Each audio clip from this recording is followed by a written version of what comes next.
l'Égypte.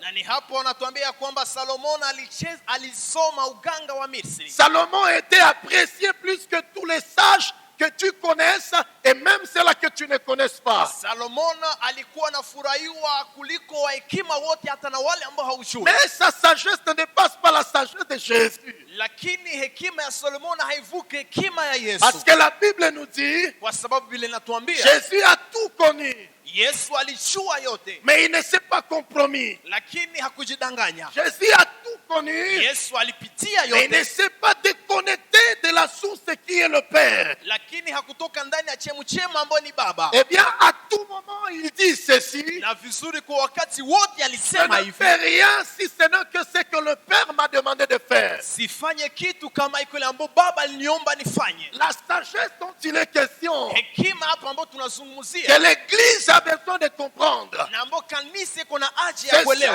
celle qui te permettent ni ile ambayo itakusaidia d'entretenir des relations avec les personnes qui vont te permettre d'atteindre l'essentiel de ta destinée. ya kuwa na uhusiano ambayo itakusaidia kufikia hatima yako. La sagesse dont il est question, Hekima hapa ambayo elle tunazungumzia te permet de rencontrer les personnes et de marcher avec les personnes qui ne vont pas abuser de toi. inakusaidia kutana na watu na utembee na watu ambao La watakuharibisha. sagesse de Dieu Na hekima ya Mungu dont Dieu nous propose, ambayo Mungu anatupa elle te permet de faire le commerce et de rester constant dans le commerce. inakusaidia kufanya biashara na kuweza ndani ya Elle biashara. te permet de faire ce que tu peux faire, la politique et tout, mais de rester constant. Inakusaidia kubaki ndani ya vitu ambavyo unazifanya, sio siasa, lakini Et unabaki tout au long de mwaminifu. cette année, Na mwaka wote mzima nous serons en train de parler de la sagesse au travers des couloirs que Dieu nous a proposés. tutakuwa nazungumzia hekima kupitia njia ambayo Mungu alituomba. C'est dimanche 25 février. Ni kusema hii siku ya Mungu tarehe 25.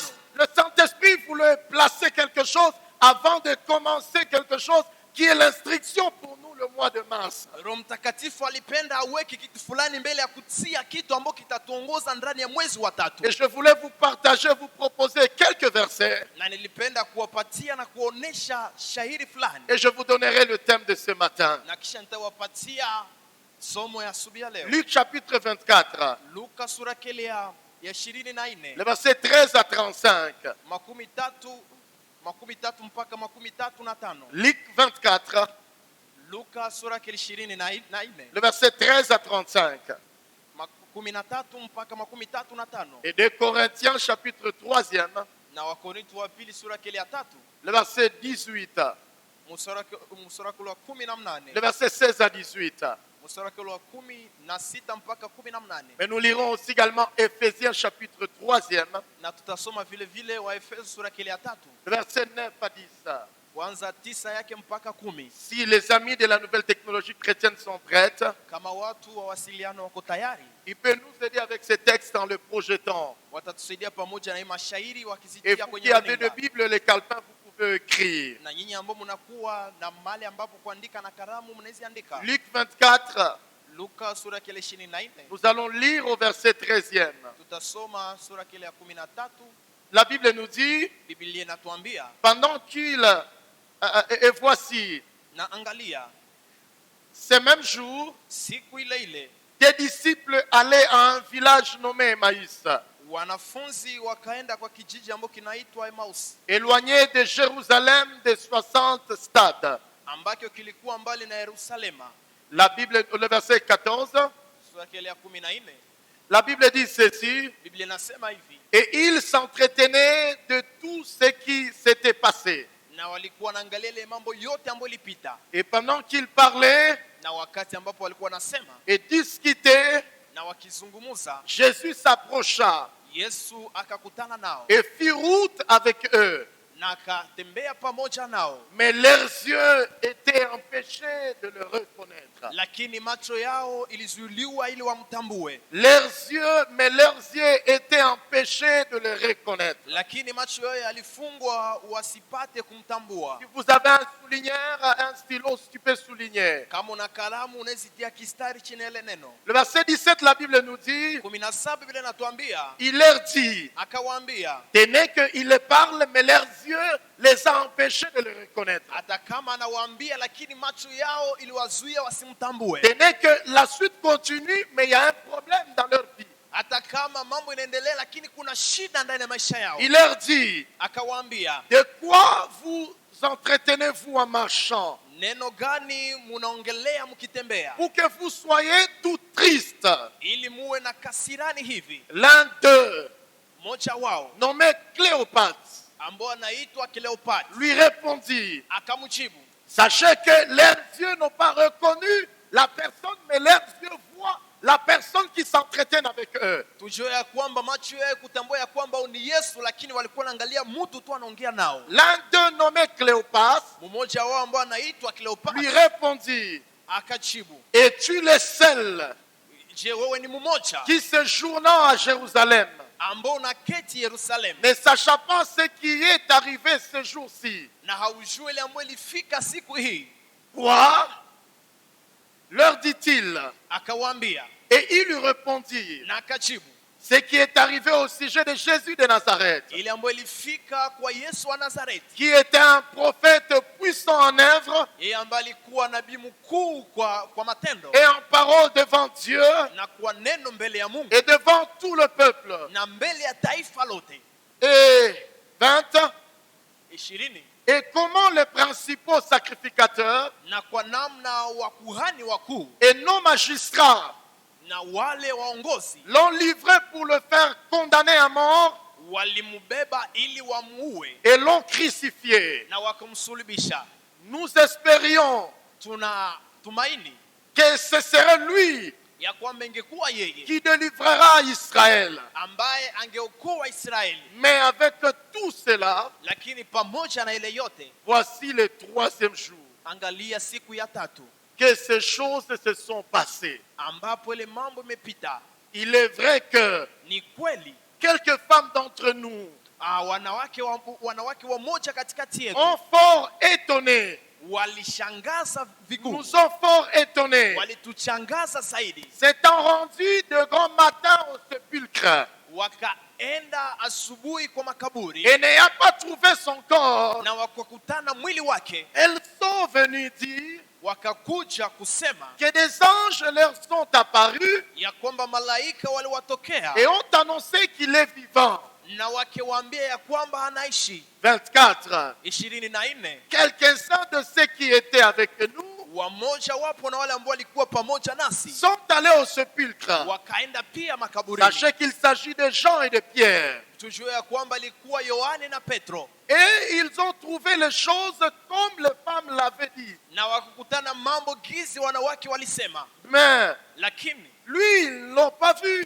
yeye hakuona. Alors Jésus leur dit, Lakini Yesu akawaambia, sachez que malgré que la révélation nous révèle la personne de Jésus, mais leurs yeux les empêchent de reconnaître Jésus. mjue ya kwamba wakati Biblia inatuonesha utu wa Yesu, lakini macho yao kuangalia Yesu. Ô homme sans intelligence, Watu bila akili, ô homme sans intelligence, watu bila akili et dont le cœur est lent à croire ambao moyo wao ni mgumu kuamini tout ce que l'on dit les prophètes. ile ambao wanabii walisema.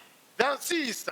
26 Ne fallait-il pas que Christ souffrisse ces choses Je, haingepasha Yesu ateseke hii mambo et qu'il entra dans sa gloire na aingie ndani ya utukufu wake, et commença par Moïse na aanzie kupitia Musa et par tous les prophètes? na kwa wanabii wote, Il leur expliqua dans toutes les Écritures na akawatafsiri kwa maneno yote ce qui concernait, ile ambayo ilikuwa na husu ce qui les concernant. ama ile ambayo ilikuwa na muhusu. Lorsqu'ils firent près du village, Wakati walifika pembeni na kijiji, il allait, wakaenda, il parut vouloir aller plus loin, alikuwa anapenda kwenda mbali zaidi, mais il le pressait. lakini kutia mbio et en disant, akiwaambia, reste avec nous, baki pamoja nasi car le soir approche. kwa sababu usiku unakaribia. Le jour où son déclin, Siku ambapo dekla yake et il entra pour rester avec eux. na akaingia ili abaki pamoja nao. Pendant qu'ils étaient à table, Wakati walikuwa mezani, pendant qu'ils étaient à table avec eux, wakati alikuwa kwenye meza pamoja il nao, prit le pain akachukua et mkate après avoir rendu grâce, na kisha kushukuru il le romput akaigawa et il leur donna. na akawapa.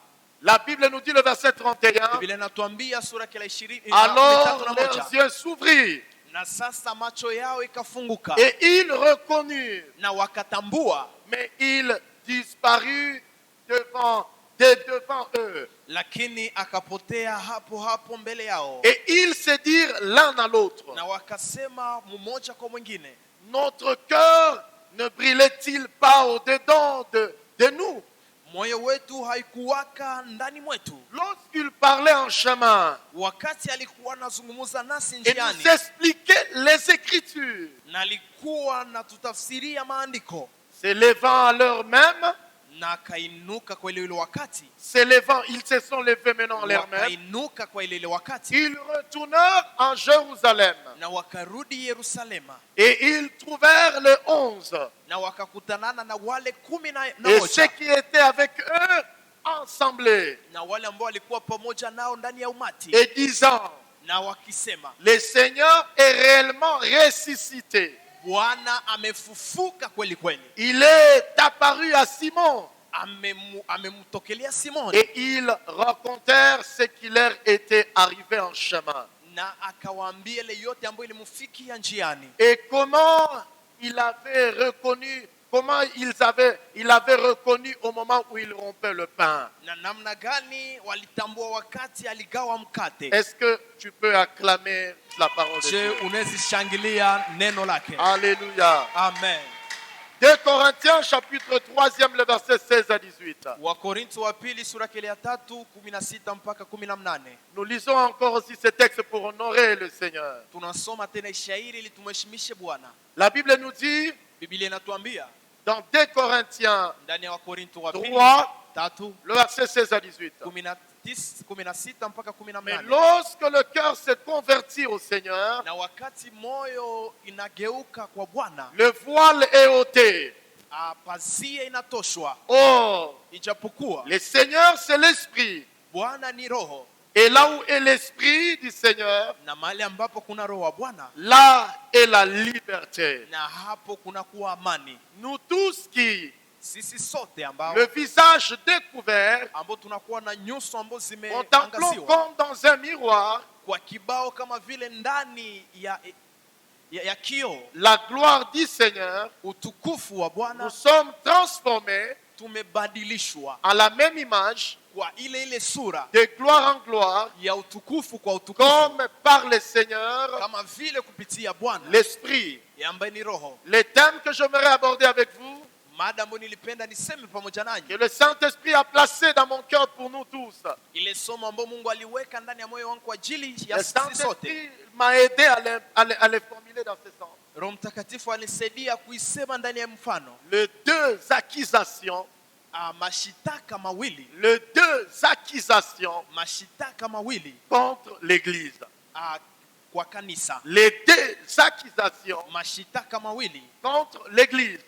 kwa kanisa. Dans Éphésiens chapitre 3, Ndani ya Waefeso sura ya 3, le verset 9 et le verset 10, mstari wa 9 mpaka 10. je vais prendre deux versions de la Bible. Nitazungumzia na nitachukua Biblia mbili. Je prends d'abord la version King James, Ninachukua kwanza Biblia King James, mais je prends aussi la version français courant et je vais prendre d'autres. na ninachukua pia Biblia français courant kisha nitatwala nyingine. Voici ce que français courant parle de ce texte. Tuangalie ambapo Biblia français courant inazungumzia kwa L'apôtre shairi. Paul dit ceci: Mtume Paulo anasema je hivi: dois mettre en lumière inabidi nitie kwa mwangaza pour tous les humains. kwa ajili ya wanadamu wote. Souvenez-vous, je vous ai dit que la lumière parmi tant d'autres, Tukumbuke ya kwamba mwanga kwa miongoni mwa mwanga la zote, lumière veut dire accéder à une révélation de quelque chose. mwanga inatafuta sema kufikia ufunuo wa kitu fulani, Mais avant aussi, la lumière veut dire aussi être enseigné. lakini vile vile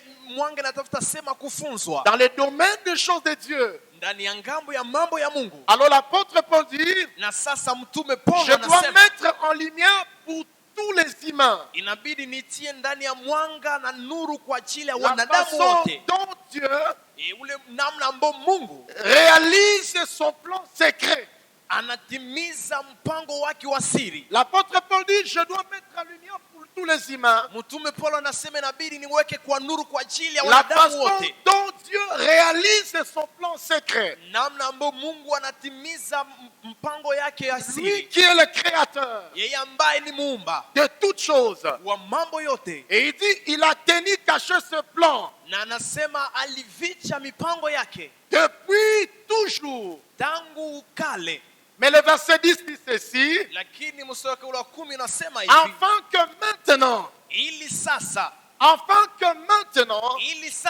grâce à l'Église, kwa neema ya kanisa, les autorités, les puissances du monde céleste waongozi na vitu vikubwa vya kimungu puissent connaître la sagesse vielewe hekima divine ya Mungu sous tous ses aspects. kwa kila sura yake yote. La sagesse divine, Hekima ya Mungu, mais qui est censée fonctionner avec toi dans tous les aspects. lakini ambayo inabidi itumike na wewe, lakini ndani ya sura nyingi. Un de mots aussi également que me donne une autre version. Moja ambayo inanipatia ingine Biblia. Le verset dit ceci dans la partie B, on dit ceci. Mstari wake wa 10 unasema hivi ndani ya pointi yake Il B. dit, en passant, Anasema wakipita nous pouvons même faire mention tunaweza hata tia alama de ce que le Seigneur dit au sujet de l'Église. ya ile ambayo Mungu anasema kuhusu kanisa. De ce que le Seigneur dit au sujet de l'Église. Kwa ile ambayo Mungu anasema kuhusu kanisa. Dans d'autres explications, Ndani ya ingine tafsiri, je reviens même dans ce que Dieu dit dans le livre d'Apocalypse. ninarudia hata kwa ile ambayo Biblia inasema ndani ya kitabu ya Ufunuo. Parlant au chapitre 2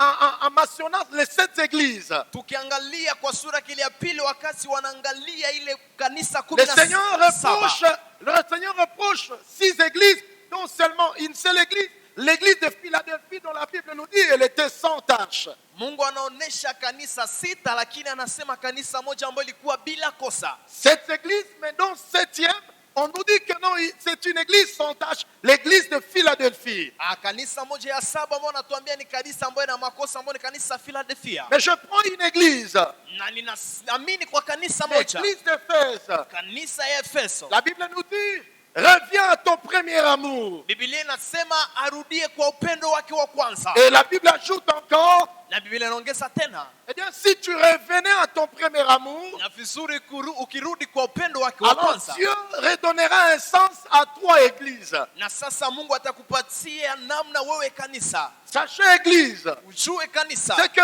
derrière toutes ces remarques ni kusema nyuma ya hii lengo zote que Dieu donne à toutes ces églises, ambapo Mungu anapatia ya makanisa yote, nous renvoie à ce que l'apôtre Paul vient de dire dans Éphèse. inatutuma kwa ile ambapo mtume Paulo anazungumza kwa kanisa ya Efeso, Et nous venons de lire l'évangile de Luc, ambapo tumesoma ndani ya injili ya Luka, où il est question du couple de Cléopas. ambao ni ndoa ya Kleopa, Est-ce bien, ils sont hommes et femmes.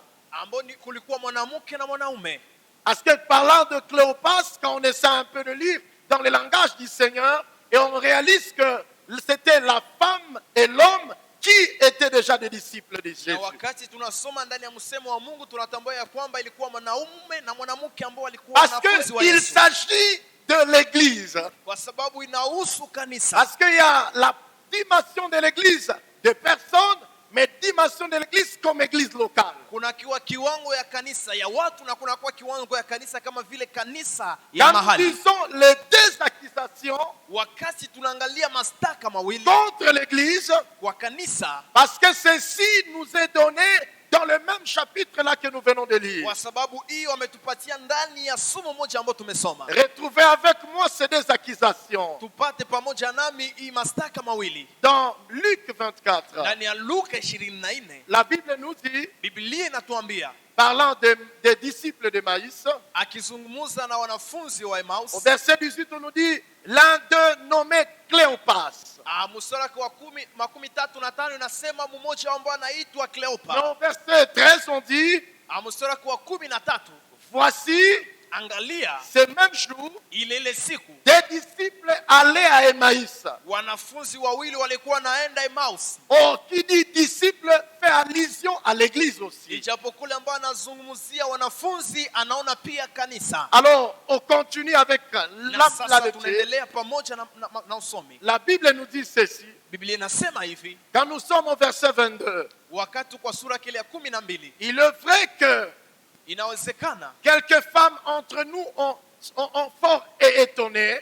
wanawake wawili walitushangaza zaidi, C'est rendu de grand matin au sépulcre wakienda asubuhi kwa makaburi et n'ayant pas trouvé son corps, na wakakutana mwili wake, elles sont venues na wakakuja dire que les anges leur sont apparus et ont annoncé qu'il est vivant. wakituhadisia ya kwamba malaika waliotokea na kusema ya kwamba anaishi. Et quelques-uns de ceux qui étaient avec nous, Na wamoja kwa wale ambao walikuwa pamoja nasi, eh bien, sont allés au sépulcre na vizuri walienda makaburini et ils ont trouvé les choses comme les femmes l'avaient dit. na wakutana mambo iko gizi wanawake waliwaambia, Mais lui, lakini yeye ils l'ont point vu. hawakumuona. Alors, Jésus leur dit, Na sasa Yesu akawaambia, homme, wanaume, ô homme, o wanaume sans intelligence bila akili, et dont le cœur est lent à croire. ambao mioyo inachelewa kuamini. Jésus a dit,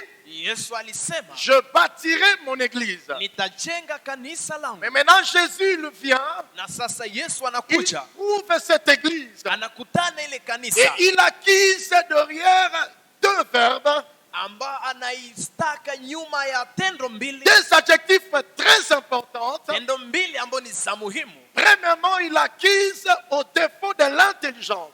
Ya kwanza anawastaki kwa ajili ya akili, Mais en deuxième lieu, il acquise de ceci lakini kwa nafasi ya pili anastaki hivi, le cœur qui est lent à croire. moyo ambao unachelewa kuamini. J'aimerais nous dire ce matin, Nilipenda kutuambia asubuhi ya leo, Église du Seigneur, kanisa ya Bwana, alors que plusieurs personnes se vantent comme si demander la sagesse c'est quelque chose d'anodin. ijapokuwa watu wengi wanaonekana ya kama kuomba hekima ni kitu ambacho Je rencontre kizuri.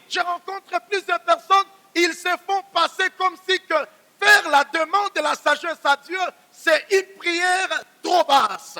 Ninakutana watu wengi ambao wanaona ya kwamba kufanya maombi ya hekima ni maombi ya chini Je zaidi. rencontre plusieurs personnes Ninakutana watu wengi dans ma petite responsabilité de pasteur. ndani ya majukumu yangu madogo ya Eh pasta, bien, quand je réalise, je rentre et je pleure. na vizuri wakati natambua ninarudi ninalia, Et Dieu vient acquiser les personnes qui ont donné leur vie à lui, na Mungu anakuja kustaki watu ambao walipatia maisha mais yake qui n'ont kwake, pas fait les efforts en eux-mêmes, lakini ambao hawakufanya nguvu kwa ajili yao wenyewe, qui sont tombés trop bas dans un confort même que Dieu se donne au ciel. wale ambao walianguka chini zaidi kwa namna ambayo mbingu Vous inashangazwa. savez, frères et sœurs, quand nous parlons de l'intelligence, Mnajua ndugu na dada, wakati unazungumzia akili, il y a des gens dans leur cœur déjà ici, kuna watu ndani ya mioyo wao hapa sasa, ils commencent à regarder les voisins. anaanza kumwangalia jirani, Ils commencent à dire, anaanza kusema, toi tu n'as pas le diplôme. wewe hauna cheti. Ça tu le dis en toi. Ile unasema ndani mwako Tu n'as pas le diplôme. hauna cheti. Quand on dit intelligent, Wakati wanasema mwenye on ne akili, fait pas allusion à moi, on fait allusion aux voisins. hawaseme mimi, lakini wanasema jirani. Oh, église, Kanisa, la plupart de nous, nous sommes en train de tomber trop bas. watu wengi miongoni mwetu kunaanguka chini Et zaidi, Jésus est venu interroger ces couples lakini Yesu alikuja kuswali hii ndoa qui précédemment, ils ont dit qu'ils donnaient leur vie à lui. ambao kwa mwanzo walisema ya kwamba wanapana maisha yao kwa On ne Yesu. peut rien refuser à toute personne. Hatuwezi kataa kitu kwa kila mtu. Jésus ne nous a pas demandé de refuser à celui qui veut croire de ne pas croire. Yesu hakutukataza kukataza mtu ambaye anatafuta amini asiamini. Mais refuser de comprendre Christ d'une manière ordonnée Lakini kukataa kuelewa Kristo kwa namna nzuri finira toujours par un jour itamalizika tu siku que moja Jésus vienne acquiser ta vie. na Yesu anakuja kustaki maisha yako. Et il y a des gens, Na kuna watu Jésus continue à faire acquiser leur vie. Yesu anaendelea tu kustaki maisha yao. C'est vrai, il y a d'autres personnes, quand on parle de l'accusation, Na vizuri kuna watu wengine ambao wakati tunazungumzia mastaka ils veulent encore se cacher dans la Bible. anapenda tena ajifiche ndani ya Biblia. Voici ce qu'ils disent. Si kile ambao anasema, Qui accusera les élus de Dieu? nani atastaki wachaguliwa Ça, wa c'est Mungu? faire sortir le texte dans son contexte. Ile ni kutosha shairi ndani ya msemo wake. L'accusation dont nous parlons ici, Ile mastaka ambayo tunazungumzia hapa, l'accusation dont Dieu, Jésus se sert ici, mastaka ambayo Yesu anatumikisha n'est hapa, pas celle dont l'apôtre Paul parle après. haiko ile ambayo mtume Paulo anasema nyuma. Les deux accusations contre l'Église. Lakini hii mastaka mawili kwa kanisa, Je voulais dire, c'est quoi Emmaüs? nilitafuta sema ni nini Emmaus. Emmaüs veut dire ou signifie Emmaus natafuta sema menamaanisha un bain chaud. Un bain chaud. mafuta, Non, un bain, mai ya kifukutu. maya kifukutu. Un bain ou bien kisima ambapo kunakuwa maji ya moto. Amen. Emmaüs veut dire Emmaus natafuta sema un bain chaud. maji ama kisima ambao kunakuwa maji ya moto. Pourquoi un bain chaud? Kwa nini maji ya moto? À l'époque, alors que les Romains étaient en train de dominer Israël, Kwa ile wakati wa Roma walikuwa na tawala Israeli, c'est le lieu où la plupart des personnes allaient juste pour chercher la guérison. ni nafasi ambao watu wengi walienda ili watafute uponyaji. Mais aussi, c'est le lieu où la plupart des Romains dignitaires allaient pour se laver. Na vizuri ni nafasi ambapo Waroma wengi walienda nawa. Emmaüs veut dire Emmaus inatafuta sema un bain chaud. maji ya moto. Nous voyons des personnes Ninaona watu qui sont sortis de Jérusalem, ambao walitoka Yerusalema aller chercher une sécurité quelque part, na kuenda tafuta amani nafasi mais qui fulani, n'était pas une sécurité fiable. lakini ambayo haikuwa amani ya mzuri. Et sans plus tarder, je voulais peut-être aborder le remède que Dieu nous propose pour triompher de l'ignorance, mais aussi d'un cœur lent.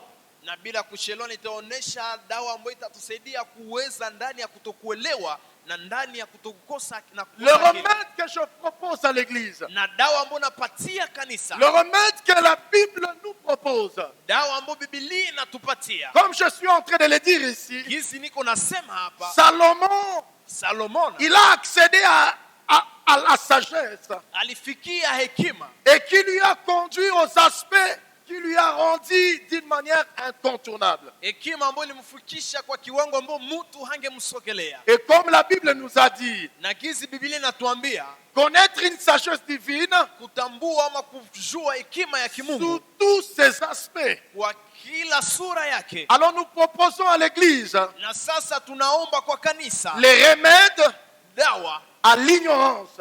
kwa kutokuelewa, Parce que celui qui n'est pas intelligent, kwa sababu ule ambaye hana akili c'est un ignorant. ni mtu ambaye Mais haelewi. aussi également le remède face à un cœur rempli de lenteur pour ne pas croire. Na vile vile dawa ambayo itatusaidia kwa moyo ambao inakuwa na kuchelewa kwa kuamini. Je voulais supplier quelqu'un. Nilipenda nisi mtu, Ce matin, tu es là. asubuhi huko hapa, Je t'en supplie. ninakusii Ne laisse pas ton cœur à être lent, à ne pas croire à ce que le Seigneur te propose ce matin. usiache moyo wako kuchelewa kuamini ile ambayo Mungu anakupatia asubuhi Mais ya ne leo. finis pas aussi ignorant, alors qu'au quartier, on essaie un peu de te classer parmi les personnes qu'on qualifierait intelligent, mais qui n'est pas l'intelligence de la Bible. Na usijiache kuwa mtu ambaye hatambui, ijapokuwa kwenye kata wanakuona kama vile mwenye akili, ijapokuwa si akili ya kibiblia. La Bible nous dit ceci. Na Biblia inatuambia hivi, L'un d'eux nommé Cléopâtre mmoja wao ambaye anaitwa lui Kleopa répondit, es-tu le seul qui séjourne à Jérusalem, akajibu ya kwamba wambo unaketi Yerusalemu, ne sachant pas ce qui est arrivé ce jour-ci? haujui ile ambayo ilifika ile siku? Quoi dit Jésus? Akasema nini? Akasema Et ils lui Yesu répondirent, akajibu, ce qui est arrivé au sujet de Jésus de Nazareth, ile ambayo ilifika kwa ajili ya Yesu wa Nazareta, qui est un prophète, yeye ambaye alikuwa nabii, puissant en œuvre et en parole, yeye ambaye alikuwa na nguvu kwa matendo na kwa neno, devant Dieu et Mbele ya devant Mungu. tout le peuple. na mbele ya taifa lote. Je voulais tout simplement dire ici, Nilipenda tu kusema hapa c'est que le Seigneur vient corriger certaines erreurs qui sont dans notre génération. ni kusema Mungu anakuja kutosha makosa fulani C'est ambayo bien ndani ya de kizazi chetu. recevoir le ministère de la prophétie. Ni vizuri kuwa na huduma ya C'est unabii, bien de communiquer les prophéties. na ni vizuri kupana unabii, Mais c'est une demi-vérité d'être un prophète, mais sans être puissant dans la parole de Dieu. lakini ni kweli ndogo kuwa nabii na bila kuwa na nguvu ya neno la Mungu. Et je prie à ce que Dieu nous aide à sortir dans les limitations pour ne pas tomber dans le piège de mauvais serviteurs. Na ninaomba Mungu atusaidie kutoka ndani ya kuishiwa, lakini tusianguke ndani ya mtego ya Je shetani. parlerai de quelque chose que l'Esprit de Dieu était en train de m'instruire. Moi-même, j'étais en train de sauter là où j'étais. Nitazungumzia kitu fulani ambapo Mungu alikuwa ananiambia na mimi nilikuwa toka mahali fulani. Eh bien, il m'a ramené dans les textes de l'apôtre Paul à Timothée dont je parlerai un jour. Na vizuri anileta ndani ya sheria ya Timotheo ambayo nitazungumza siku moja. Mais quand l'apôtre Paul est en train d'interpeller à Timothée, il dit, sachez qu'au dernier jour,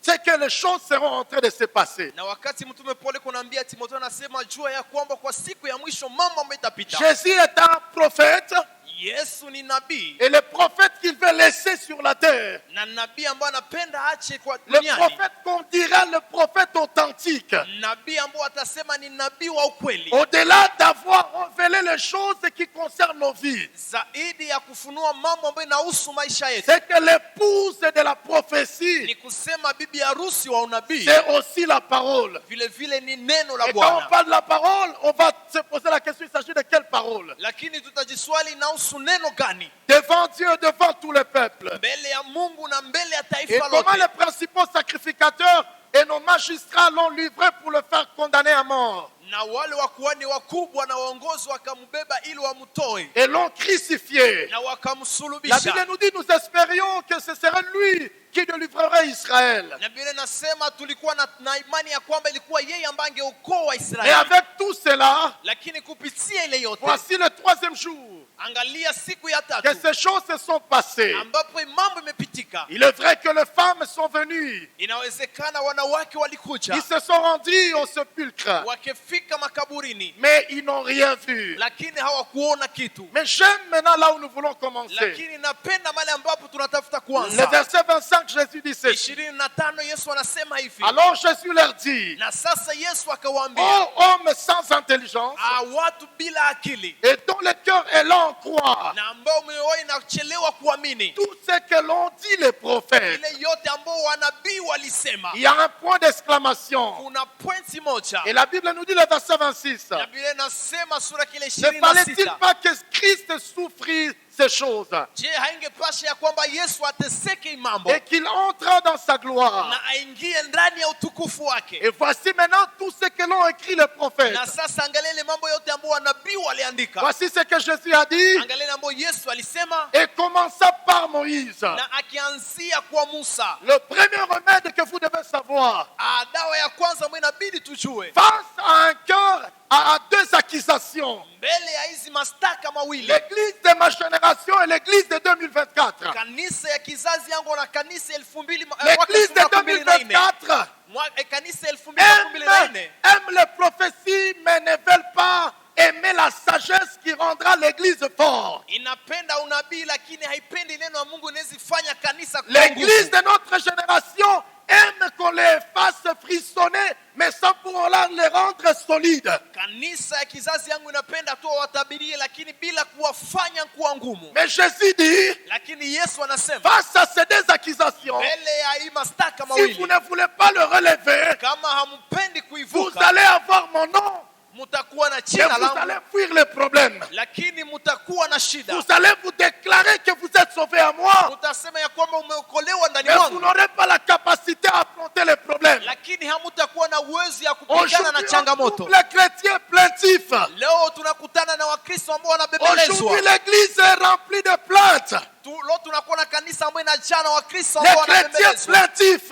Wakristo ambao Les wanakuwa na chrétiens mahitaji nyingi. incapables de révéler la sagesse de Dieu dans tous ses aspects. lakini Mkristo anakuwa na uwezo wa kufunua hekima ya Mungu Les kwa kila chrétiens sura yote. incapables, je l'ai dit, Inasema Wakristo ambao hana de uwezo, révéler Christ et sa sagesse dans tous ses aspects. Wakristo ambao hana uwezo ya kufunua Yesu C'est ndani à ya sura cause yake de yote, cette dimension-là na ni kwa ile kiwango que Satan a rendu est en train de rendre l'église ce que même Jésus n'a pas dit. ambapo kanisa shetani kunaleta kanisa kwa ile ambayo Yesu hakusema, Et Jésus commence à relever les défis. na Yesu anaanza kutosha ile Le changamoto. premier remède que j'appelle remède, Na dawa ya kwanza ambayo naita dawa, que la Bible en me parle, ambayo Biblia yangu inasema, Jésus commença par Moïse. Yesu akaanza na Musa. Moïse veut dire quoi? Musa anatafuta sema Moïse nini? veut dire les 5 livres de Moïse. Musa anatafuta sema vitabu vitano vya Musa: Genèse, Mwanzo, Exode, Kutoka, Lévitique,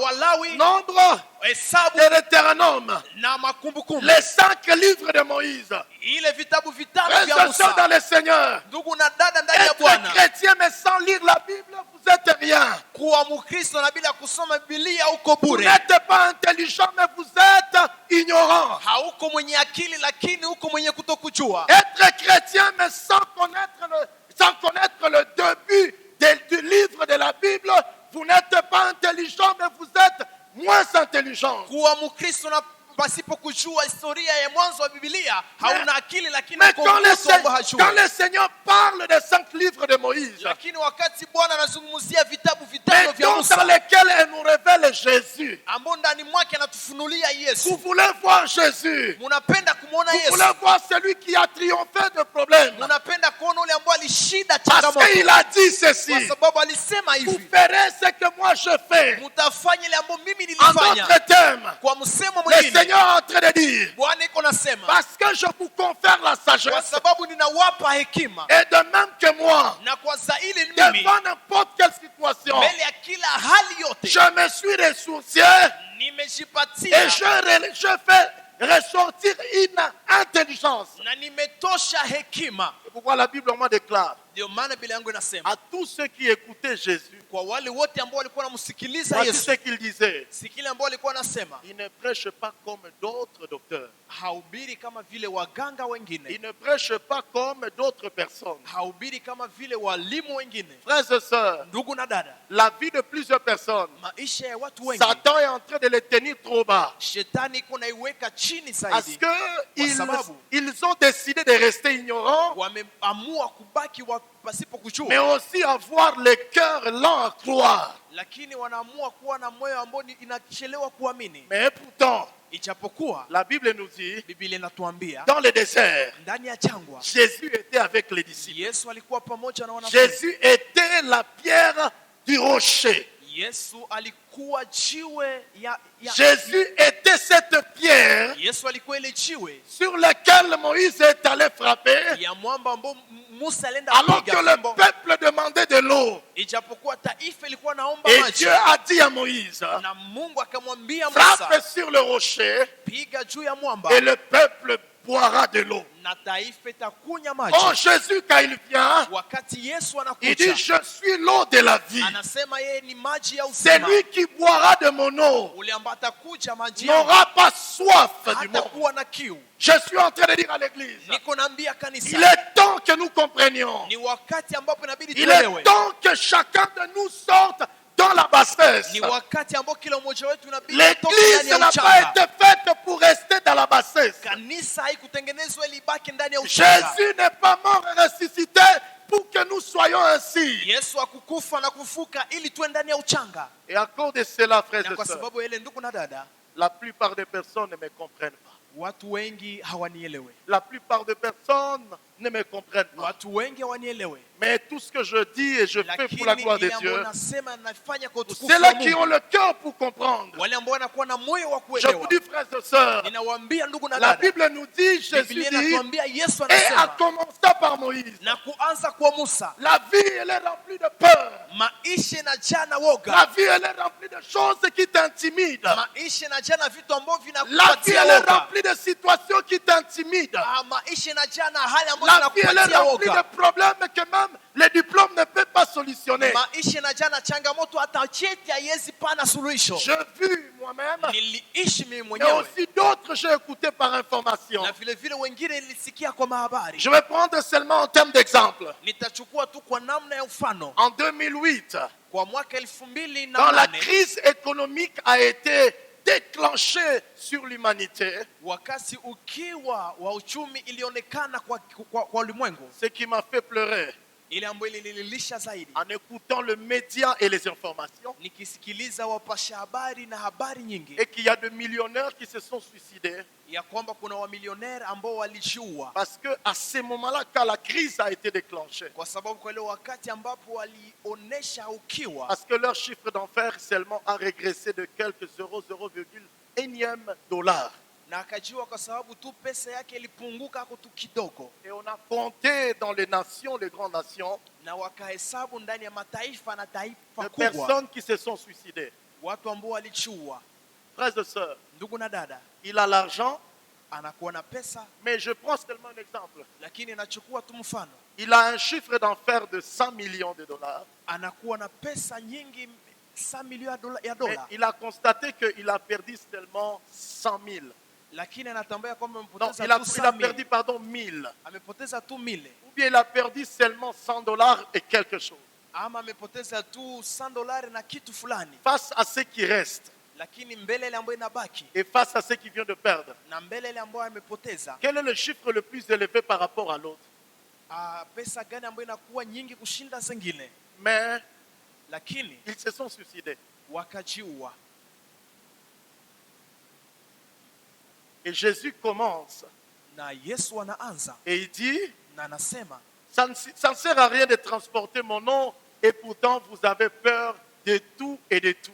haina maana kubeba jina langu japokuwa mnakuwa na woga ya mambo yote. C'est pourquoi le Seigneur vient même en interpellant l'église, les 7 églises dans le livre d'Apocalypse. Ndio maana Bwana anakuja akituonesha hata kanisa 7 ndani ya Ufunuo, Et donc Jésus dit, na kusema Yesu et anasema commença par Moïse. kuanza kwa Musa. Moïse n'est pas l'auteur de la Bible. Musa siye mwandishi wa Biblia. Moïse n'était qu'un secrétaire des choses qu'il a écrites pour la gloire de Dieu.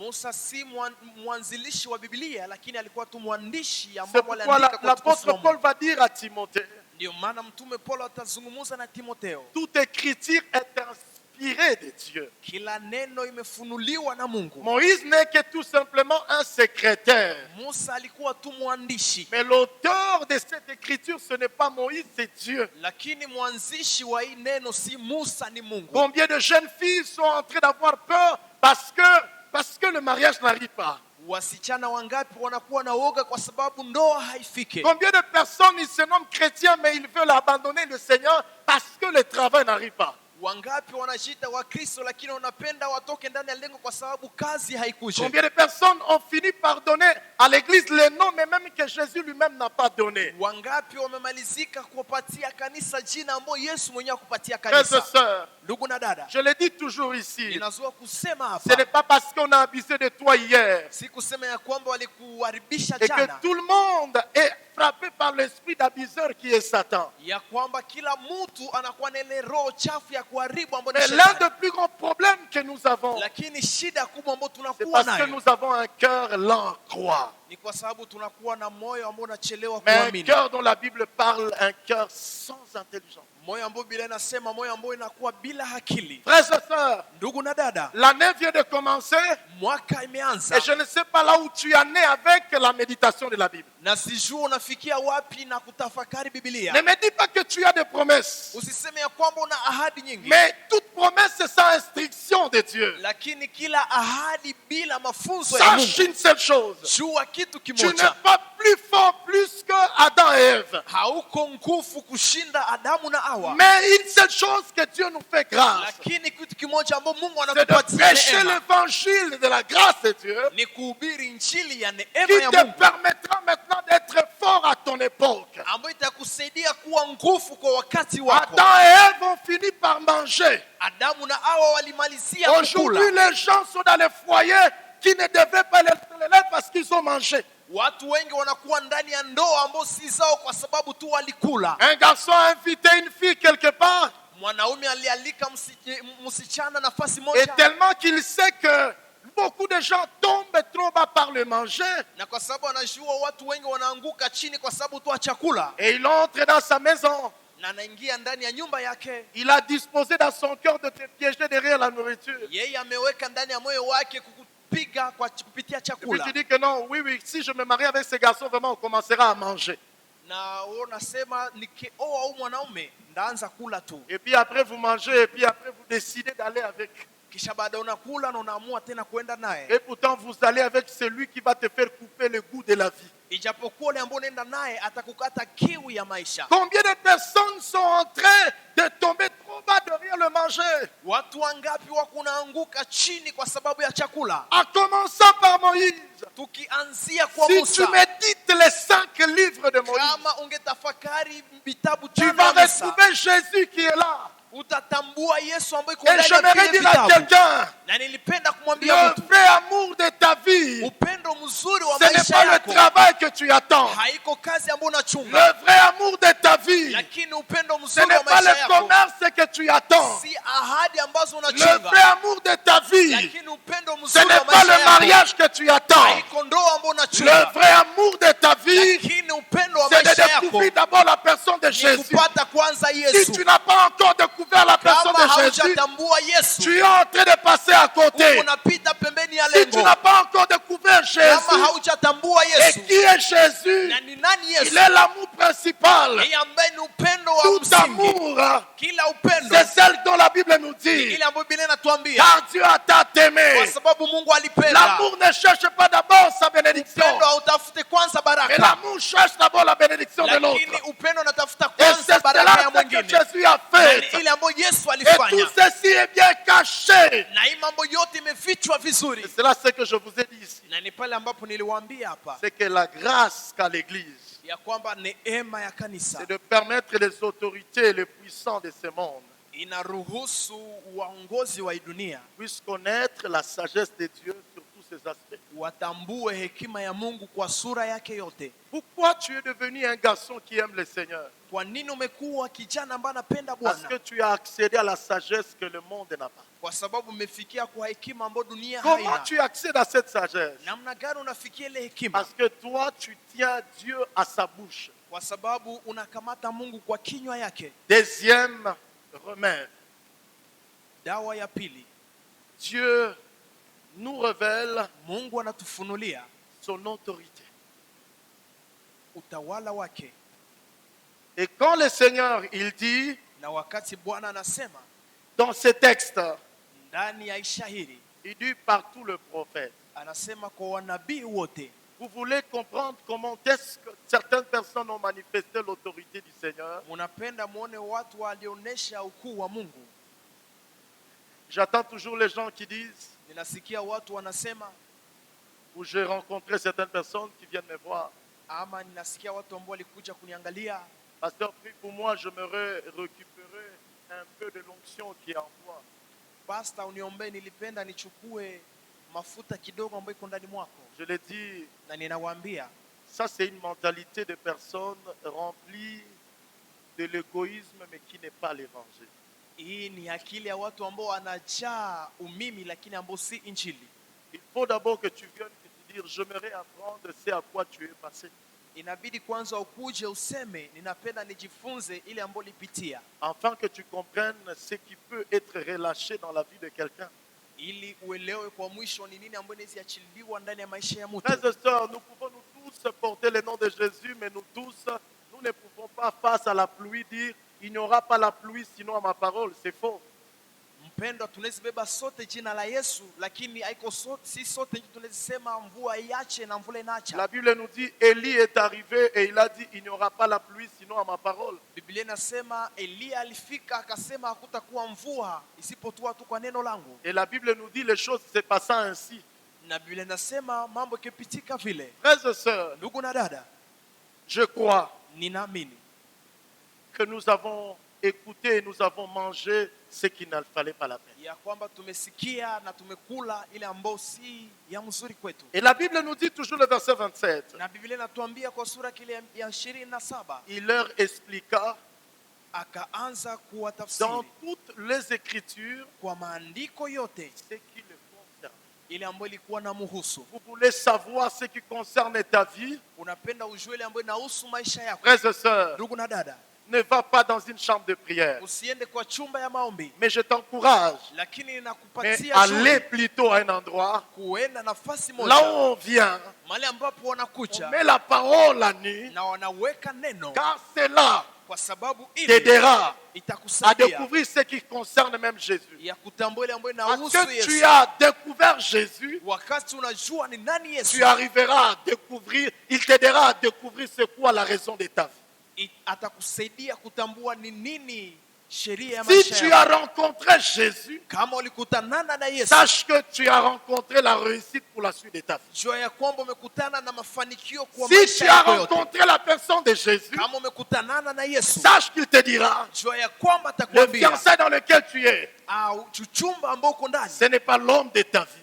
haiko mtu wa maisha yako. Celui-là, Ule celle-là, ama ule si mwanamke tu marches avec lui, ukitembea pamoja demain naye, tu vas faire des sujets de prière. kesho utafanya maombi Parce mingi. que les soucis de la grâce, Haja ya neema c'est celle dont la Bible nous dit, ni ile ambayo Biblia quand inatuambia. David est accédé à la royauté, Wakati Daudi alifikia la ufalme, Bible nous dit, Biblia inatuambia et Israël vit dans le repos. na Israeli ikaingia ndani mapumziko. Le Seigneur, quand il créa le ciel et la terre, Wakati Bwana aliumba mbingu na la dunia, Bible nous dit le 7e jour, Biblia inasema siku ya saba il se reposa. akapumzika. Le Seigneur veut te faire entrer dans une vie. Bwana anapenda kuingize ndani Le ya Seigneur maisha. veut nous faire entrer dans une église, Bwana anapenda tuingize ndani ya dans une vie kanisa spirituelle, kupitia maisha ya kiroho, dans un commerce. ndani ya biashara. Oui, les problèmes seront là. Kweli shida zitakuwa Mais le pale, Seigneur me rassure lakini Bwana et ananihakikishia qu'à temps et à contre-temps, ya kwamba kwa wakati ama il kwa me nyuma ya conduit wakati dans le repos.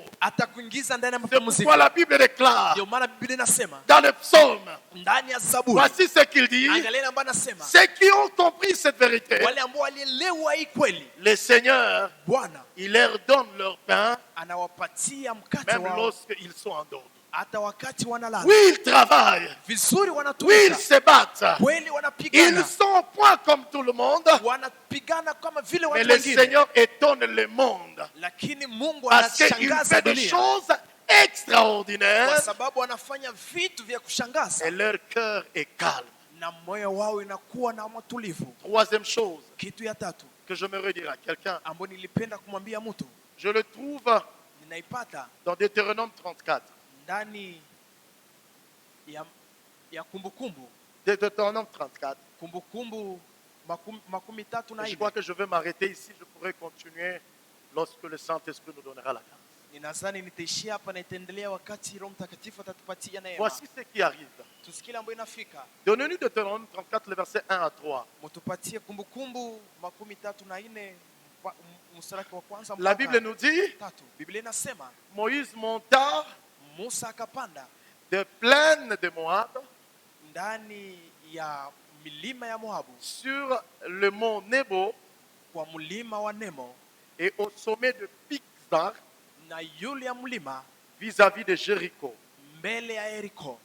Mais j'aime ce qui suit. Lakini napenda ile ambayo Et inafuata. l'Éternel lui fit voir Na Bwana akamwonyesha tout le pays.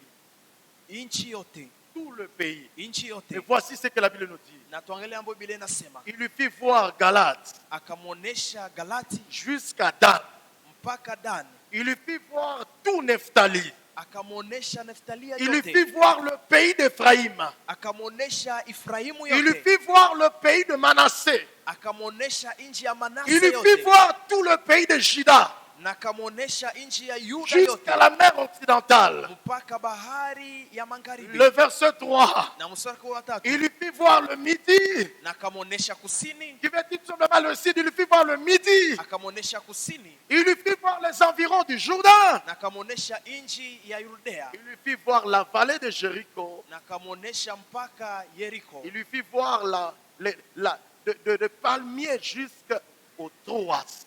na akamwonyesha mpaka Troas. Quand tu accèdes à la méditation de la parole de Dieu, Wakati unafikia kutafakari neno la Mungu, tu accèdes à une intelligence unafikia akili qui te fait voir ce que les autres n'ont pas capable de voir. ambayo inakuonesha mambo ambayo wengine hawana uwezo ya kuona. Alléluia. Amen. Alléluia. Amen. Alléluia. Amen.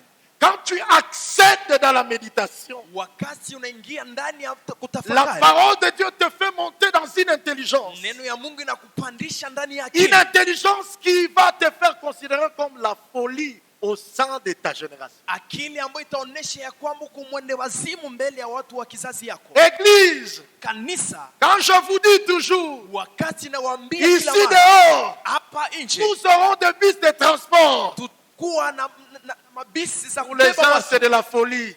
na wengine wanasema Pour les gens, c'est de la folie.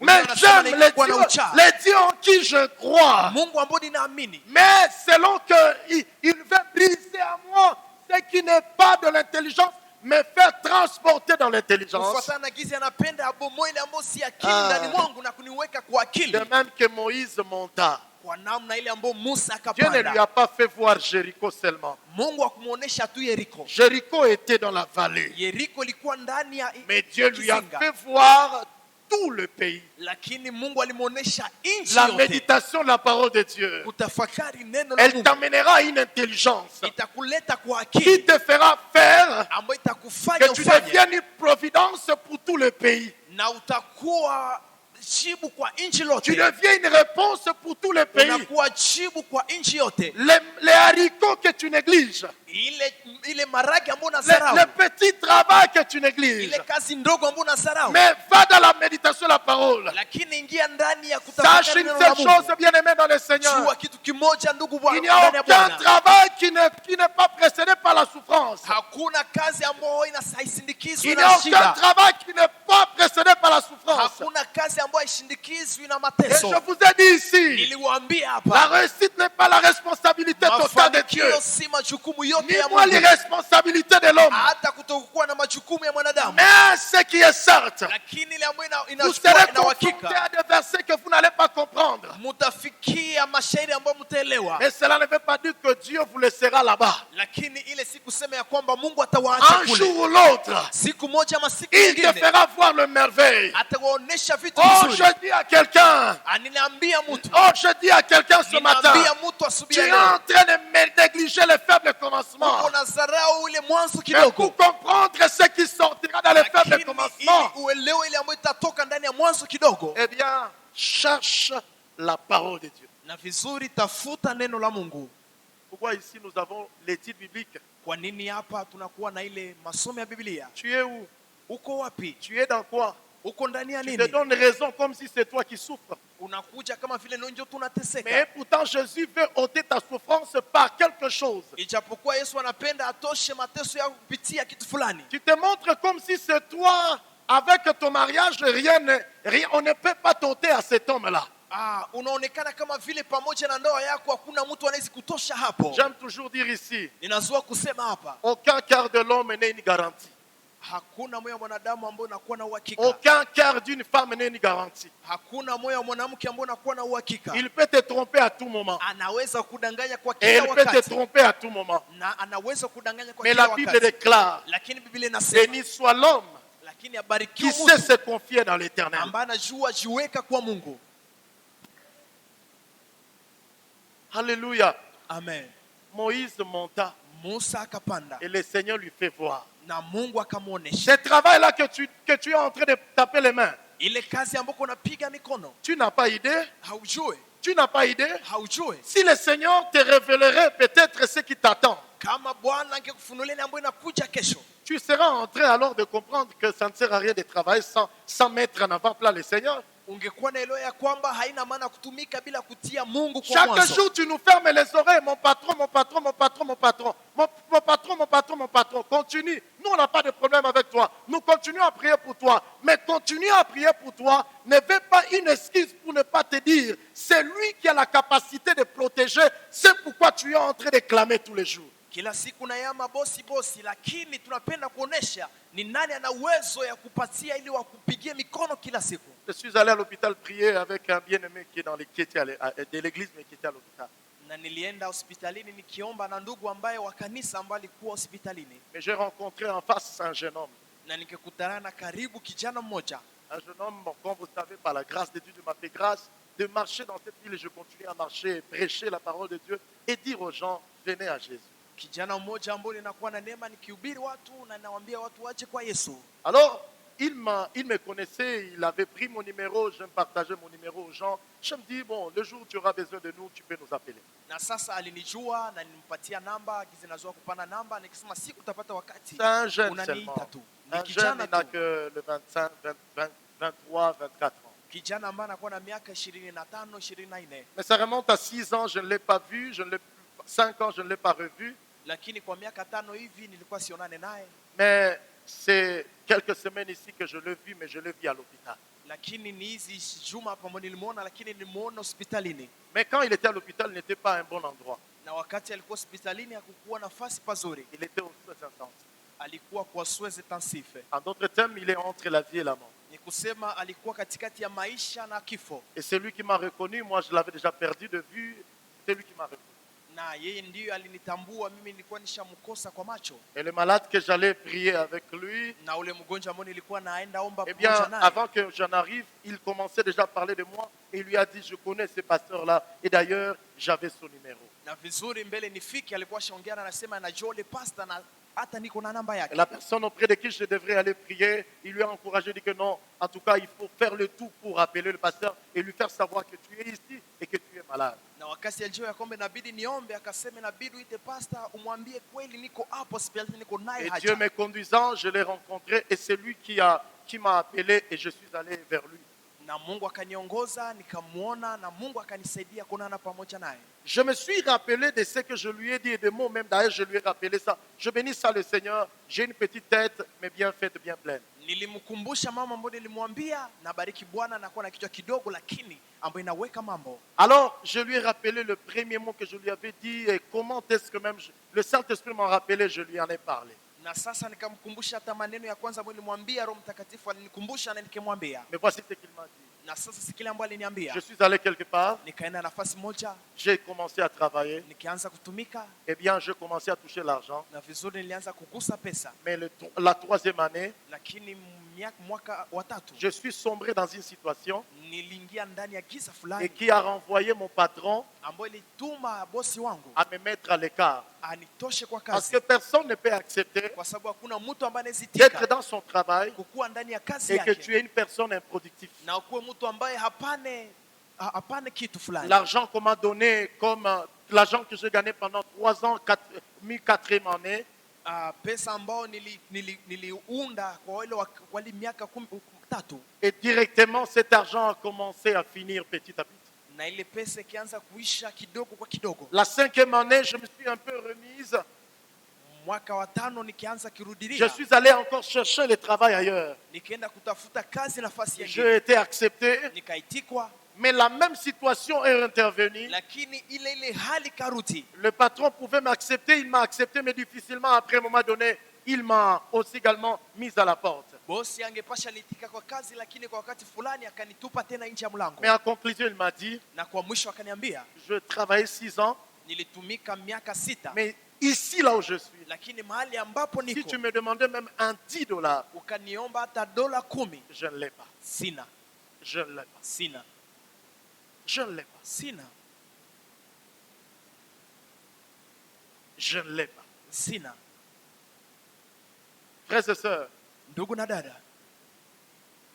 le Saint-Esprit a trouvé des occasions, Roho Mtakatifu alipata fursa, des choses qu'il pouvait peut-être autant convenables à prendre. vitu ambaye angejifunza kwa wakati mzuri. Le Saint-Esprit m'a permis de lui faire passer par certaines vérités liées à sa parole. Lakini Roho Mtakatifu akaniruhusu kwa wakati mwafaka kumuonesha kweli ambayo Mais dans inaambatana na neno lake. l'urgence de sa maladie, Lakini ndani ya ugonjwa wake, les hôpitaux d'ici se sont retrouvés non invalides. mahospitali za hapa zikishikutana ya kwamba zina tena uwezo, Eh bien, ce qu'il peut faire, na vizuri ambao wanapasha fanya c'est de lui amener encore loin d'ici. kumleta tena mbali na hapa, Et pourtant, il n'a pas que même plus que $10. ijapokuwa yeye hana hata $10. Frères et sœurs, Ndugu na dada, de même, kwa ile Jésus vient Yesu anakuja nous fait réfléchir autour de ces accusations. kutupatia tutafakari katikati ya hii mastaka mawili, Parce que le Seigneur kwa sababu Bwana appelle le chrétien les disciples. anaita Wakristo wanafunzi. Et dans la Bible King James, on dit bien, ou dans la version Swahili, on dit bien, un disciple, c'est celui qu'on appelle un apprenant. Ndani ya Biblia inasema mwanafunzi ni yule ambao anaitwa ambao ni anafunzwa. Dans Jean 17, Ndani ya Yohane 7, la Bible nous dit ceci, cette parole que j'aimerais lire rapidement par la grâce de Dieu. Biblia inasema hivi, neno ambalo nilipenda nisome mbio mbio kwa neema ya Mungu. Dans Jean 17, Ndani ya Yohane 17, dans la prière sacerdotale du Seigneur, ndani ya maombi ya Mungu. ne me prenez pas rigueur, je sais qu'à l'arche vous aimez le temps, mais laissez-moi quand même vous parler de ce que Dieu a placé dans mon esprit dans les temps que nous avons. Muniruhusu tu niwazungumzie niseme ile ambayo Roho amenipatia. La Bible nous dit, sanctifie-le par ta vérité, Biblia inasema uwatakase kupitia neno lako. ta parole est la vérité. Neno lako ambalo ni kweli. Ta parole est la vérité. Neno lako pamoja na Derrière kweli. ces mots, je voulais dire trois choses. Nilipenda tu niseme mambo tatu. Nous ne sommes pas appelés à imiter le monde. Hatuitwe ili tutembee kama vile Nous dunia. ne sommes pas appelés à imiter le monde. Hatuitwe ili tutembee kama vile dunia. Mais aussi, Lakini vile nous vile ne sommes pas appelés hatuitwe à nous isoler du monde.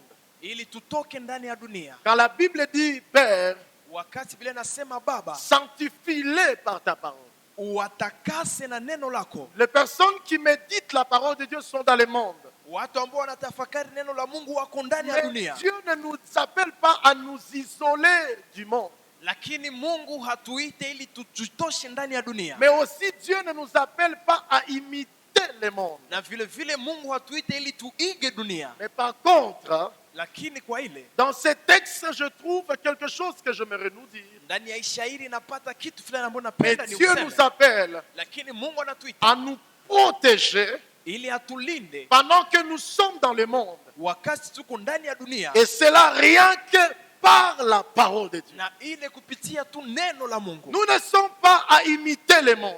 Hatuite ili tuige Nous dunia, ne sommes pas ici, moi, à nous isoler dans le monde. na hatuite ili tujitoshe ndani ya dunia. Mais Dieu nous appelle Lakini Mungu à nous anatuita protéger ili atulinde rien que par la parole de Dieu. kupitia tu neno C'est lake. pourquoi il dit, Ndio maana anasema sanctifie-les par ta parole. watakase na neno lako. Cette parole, Hii neno c'est l'ensemble de Genèse, Apocalypse. ni muungano wa mwanzo Cette mpaka parole, Ufunuo. c'est sa méditation. Hii neno ni Cette utafakari wake. méditation, elle vous aidera Ile utafakari itawasaidia à être équilibré ya kuwa na dans le usawa, sens où, ndani ambapo à savoir que ici on peut dire ces mots, na kujua ya kwamba hapa mtu anayesema mais hivi, ces mêmes mots ne veut pas dire là-bas. lakini hii neno moja si ya kusema huku. On peut dire ici ces mots, Hapo unaweza hii neno, mais de l'autre côté tu rencontreras ces mots-là, lakini kwa ngambo nyingine utakutana na ile mais ça ne neno, veut pas dire la même chose. lakini si kusema inamaanisha C'est kitu pourquoi kimoja. l'apôtre Jean dit, Ndio maana mtume Paulo anasema, Jésus Yohana parlant dans anasema, la prière sacerdotale, Yesu akatuingiza ndani ya maombi il yake, dit sanctifie-les par ta vérité. anasema uwatakase na La kweli wako. vérité, ce n'est pas au Facebook. Kweli si kwa Facebook, La vérité, ce n'est pas dans le WhatsApp. kweli si kwa WhatsApp, La vérité, ce n'est pas voyager en Europe. na kweli si kuenda La safari ya vérité, Europa, ce n'est pas s'habiller les bijoux en or. kweli si kuvaa mabishu La ya vérité, dhahabu, ce n'est pas construire de grosses maisons. na kweli si kujenga Mais majumba la makubwa, vérité, c'est celui lakini kweli ni ile qui accepte. ambao anaitika. Eh bien, au milieu de tout ce qui fait trembler, Kweli kweli katikati yale ambayo inatetemekesha. vous et moi, nous sommes ici. Wewe na mimi tuko mahali Vous hapa, savez combien de personnes unajua mara ngapi qui watu ont fini par trembler. ambao wamemalizika Mais je kutetemeka, crois, frères et sœurs, lakini naamini ndugu na si dada, cette église n'est pas en train de trembler, kama hii kanisa iko parce natetemeka, que Dieu ni l'utilise kwa sababu Mungu pour anaitumikisha être la bénédiction dans ili cette iwe ville. baraka kwa hii mji. Je crois et je continuerai à le Ninaamini na croire. nitaendelea tena Mais le kuamini Seigneur dit, ya kwamba Bwana anasema sanctifie-les par ta bariki vérité. watakase na Il neno n'y a lako. pas plusieurs vérités. Hakuna kweli Il n'y a nyingi, qu'une seule vérité. kunakuwa tu kweli Et moja, cette vérité, c'est na la ile personne de kweli Jésus. ni utu wa Cette Yesu. personne, c'est la personne de Jésus. Ile kweli ni Tu utu wa ne Yesu. connais pas Jésus. Kama haujua Tu Yesu, ne vis pas en Jésus. hauishi ndani ya Tu ne Yesu, suis pas Jésus. haufate Tu Yesu, n'obéis pas à ce principe. hautii peu mamlaka importe yake. sa beauté, Hata kama peu unakuwa na uzuri, importe ta beauté, hata kama unakuwa na uzuri, tu finiras toujours par être piégé. utamalizika tu kuingia ndani ya mitego. Je voulais terminer avec cette histoire. Nilipenda nimalize na historia. Une histoire vraie Historia ndugu, que j'ai écoutée à mon temps. ambayo nilisikia kwa wakati Il wangu. s'agit d'un homme Inahusu mtu qui mmoja était extrêmement riche ambaye alikuwa tajiri zaidi et qui aimait acheter des œuvres d'art. na alikuwa anapenda kuuza vitu ya watu ambao Et qui aimait wanachapa. acheter des œuvres d'art de grande richesse. Alikuwa anapenda kuuza ubao ambao unachapiwa wa Et cette, wa per- thamani et kubwa. cette- et cette personne riche, Na ule mtu tajiri elle n'avait qu'un fils. alikuwa tu na mtoto moja, Et ce fils, un jour, na ule mtoto siku moja, dans son contrée, il y a eu la guerre. kwa nafasi yake kulikuwa vita, Et à cause de la guerre, na kwa ajili ya vita il a perdu son fils unique qu'il avait. akapoteza mwana wake wa pekee ambaye alikuwa naye, Et avant qu'il ne perde son fils, na mbele apoteze ule mwana wake il avait fait pour lui une œuvre d'art. alikuwa ashatengeneza ubao fulani kwake, Et quand son fils est décédé, na wakati ule mtoto wake alifariki, son œuvre d'art était comme une consolation de chaque jour. ule ubao ambao umechapwa ilikuwa kama vile kitu cha kumpatia furaha kila siku. Et cet homme qui était extrêmement riche, Na ule mtu ambaye alikuwa tajiri zaidi il commença à vieillir, akaanza kuzeheka, mais il est allé devant les tribunaux, lakini akaenda kwa wanasheria et parce qu'il vivait dans un bon pays. kwa sababu aliishi ndani ya nchi ambayo iko Là où nzuri. tu peux aller même devant les tribunaux et tu laisses ton testament par rapport à tes biens et faire ce qu'on appelle la vente aux achères, Na mahali ambapo unaweza enda acha vitu vyako na wavitia hata kwa bei, eh bien, on doit faire la vente aux achères de tes biens. na vizuri wanaanza kuuzisha vitu yako. Même le chef de tribunaux n'aura pas à convoiter tes biens. Hata wale watu wa sheria hawataanza kuiba vitu vyako. Eh bien, dans sa vieillesse, il est allé devant le cours des tribunaux Na vizuri ndani ya uzee wake akaenda mbele ya et il wanasheria a dit, bientôt je vais mourir, na akasema, hapa sasa nitafariki, j'aimerais écrire un testament nilipenda niandike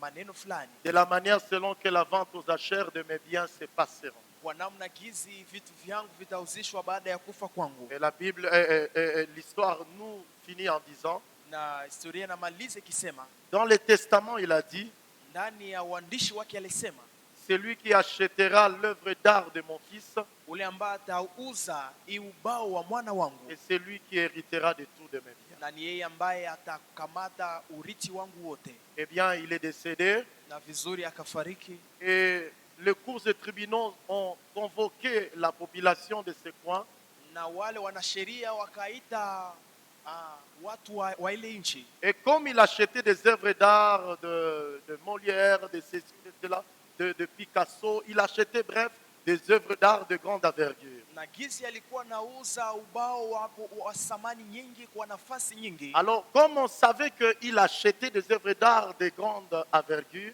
Na gizi alikuwa nauza vibao vya wataalamu na samani nyingi. et tous les riches aussi également sont venus pour acheter et pour devenir aussi des hommes de renommée. Na wale watajiri wote wakuja ili wauze na wajulikane ndani ya mji. Alors, on a commencé. Na sasa wakaanza, Ils sont là, il est déjà décédé, mais on doit maintenant procéder à la vente aux achères. ule tajiri ashafariki, inabidi sasa waujishe vitu Et vyake. l'officier dit ceci, Mtu mmoja wa sheria anasema avant de hivi, passer aux ventes aux achères de d'autres biens, mbele ya kuvuka ili tuuzishe vitu vingine, nous voulons proposer celui qui va acheter d'abord l'œuvre d'art du fils de ce vieux qui est décédé. tunapenda kwanza tupate ule mtu ambaye atauza ubao ambao ulikuwa unachapwa mwana ule tajiri. Et dans son testament, Na ndani ya maandiko yake il avait dit ceci, alikuwa amesema hivi, que l'œuvre d'art de mon fils ya kwamba hii ubao ambao umechapwa mwana s'évaluera wangu rien que à $100 itauziwa tu 1,000 ou à $10 100 ya ou à dola $10. ama Alors, dola 10. les riches sont là. Na watajiri wako Quand pale, l'officier dit qui va acheter l'œuvre d'art du fils, wakati wanasema nani atauza hii ubao, et les gens étaient là, dit non, nous on n'est pas venus pour acheter l'œuvre d'art du fils, nous on est venus pour acheter tout ce qu'il a vendu. na watajiri ambao walikuwa hapa wanasema sisi hatukuja kuuza hii ubao ya mwana wake. Et là au fond, Tunakuja kuuza et mambo là ya au fond samani. dans la salle, il y avait un vieux papa. na kule kwa pembeni kulikuwa baba qui était un majordome de cet enfant quand il était encore vivant, qui était le boy de cet enfant, de ces riches alors qu'il était vivant avant qu'il ne meure. alikuwa mfanyakazi wa ule tajiri mbele ya fariki. Et tellement que cet enfant qui a grandi, Na wakati ule mtoto alikomaa, il a grandi dans ses mains, alikomaa ndani ya mikono yake, il a tellement aimé, na alipenda, il a tellement servi. alitumika. Et le jour où il est mort à la guerre, Na siku ambapo alikufa kule, ce majordome est Wapita. sorti dans le travail.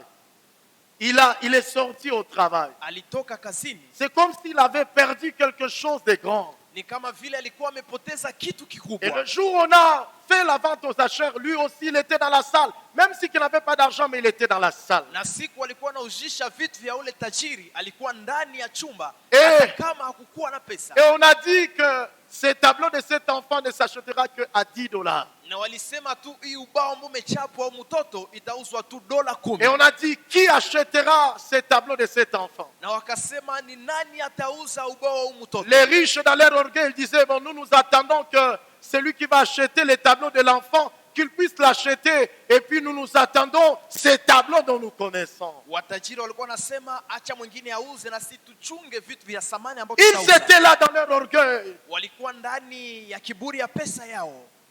Là au fond, Kule nyuma il y a un vieux qui s'est levé kukitoka mbaba mbali inuka, et qui a dit, moi j'achèterai cela. na akasema mimi nitauza ile ubao. Il s'est avancé, il a donné les 10 $.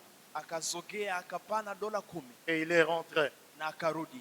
Et directement l'officier a dit, Na kisha ule mwenye sheria akasema, il a tapé comme le magistrat un coup de poignet, il tape sur la table. na akapiga kama vile watu ambao wanafanya hukumu mahakama Il a wanapiga dit, kwa mbao, nous levons la séance. na akasema tunamaliza kikao, Tout vient de terminer. yote imemalizika. Il est écrit dans les testaments. Imeandikwa ndani ya testament, C'est lui qui achètera l'œuvre d'art du Fils. ule ambaye atauza hii kibao ambayo Et c'est imechapa celui mwana, qui héritera tous les na biens. ni yeye ambaye atariti Je hii suis en mambo train de yote. dire à l'église, Niko naambia kanisa, vous méprisez la méditation de la parole de Dieu. unazarau tafakari neno la Mungu, Vous hypothéquez l'héritage de votre mariage.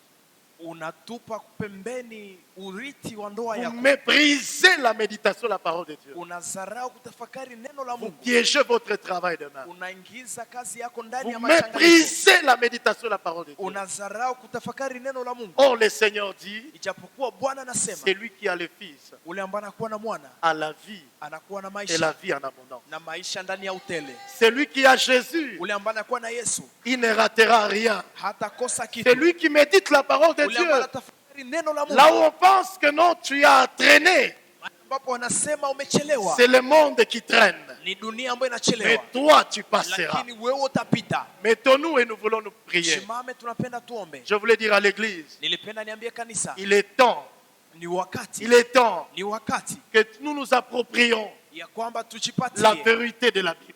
kweli ya Biblia. C'est vrai, toutes ces choses que tu demandes sont vraies, Ni kweli mambo yote ambayo unaomba ni mais vizuri, ne seront que vraies. lakini itakuwa kweli. Ce ministère que tu demandes, Hii huduma ambayo inaomba, ce mari que tu demandes, ule bwana ambao unaomba, l'argent dont tu as besoin, pesa ambayo unakuwa nayo c'est acha, légitime.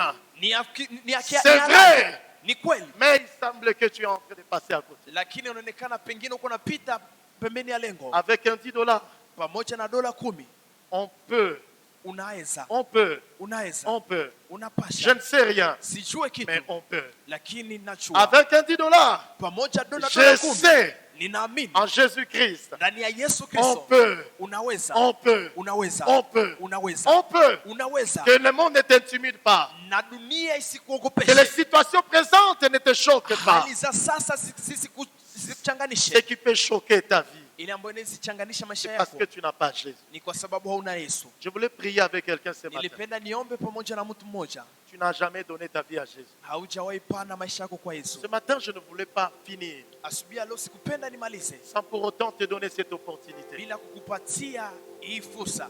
Ne cours pas derrière les choses de ce monde. Usikimbie nyuma ya mambo ya hii dunia Si tu n'as pas Jésus, kama hauna Yesu. ne cours pas derrière le bien de ce monde. Usikimbie nyuma ya vitu vizuri vya hii dunia Si tu n'as pas Jésus, kama hauna Yesu. ne te vante pas de ce bien de ce monde, Usijisifu kwa ajili ya vitu vya dunia, mais vante-toi de Jésus. lakini jisifu kwa sababu kuna Yesu, Connais Jésus. kwa kwa sababu kuna Yesu. Connais Jésus. Jua Yesu. Suis les paliers que Jésus te donne. Fata mambo ambayo Yesu anakupatia. Tu ne regretteras pas. Na hautakuwa na huzuni. Et le Christ que moi je te prêche pour la gloire de Dieu. Na Yesu ambaye nakuhubiri kwa utukufu wa Mungu. Je ne dis pas des autres, je parle de moi. Sisemi wengine lakini nasema mimi. Si nous marchons pas à pas, kama tunatembea hatua kwa hatua, tu me diras. Utaniambia. Tu me diras. Utaniambia. Tu me diras. Utaniambia. Alors ce matin, na sasa asubuhi ya leo, je voulais te proposer de Jésus. Nilipenda nikupatie Yesu. Celui qui ne te déçoit jamais. Yeye ambaye hawezi Qui kukasirikisha kamwe. t'enseignera ce qu'il te faut. Atakufundisha kwa mambo yote mabaya. Nous avons nos yeux fermés. Tunakuwa na macho yetu yake. Tukifunga macho. Tu es là, tu peux lever ta main. Unakuwa hapo unainua mkono. Tu veux donner ta vie à Jésus. Unapenda upande maisha yako kwa Yesu. Sois concret. Kuwa na uhakika. Je ne t'appelle pas à la sourire. Je ne t'appelle pas à rigolade. Sikuite ili ufanye misaa. Il ne faut pas me regarder et puis commencer à sourire comme si tu veux me pleurer. Unione unaona kama vile unataka kufanya misaa. Je n'ai pas ça. Sina ile. Tu veux pleurer à Jésus qui appelle ton cœur. Lakini unapenda tu ufurahishe Yesu ambaye anaita Qui moyo wako. veut être le maître de ton cœur. Yeye ambaye anapenda kuwe Bwana wa moyo wako. Tu peux lever bien ta main. Unaweza inua vizuri moyo wako. Là où tu es. Mahali ambapo liko. Élève ta main. Inua mkono wako. Lève bien ta main. Inua vizuri mkono wako. Tu veux donner ta vie à Jésus. Unapenda upande maisha kwa Yesu. Lève ta main bien. Inua mikono yako vizuri. Lève ta main bien. Inua mkono wako vizuri. Lève ta main bien. Inua mkono wako vizuri. Ce matin, asubuhi ya leo, lève ta main bien. Inua mkono wako vizuri.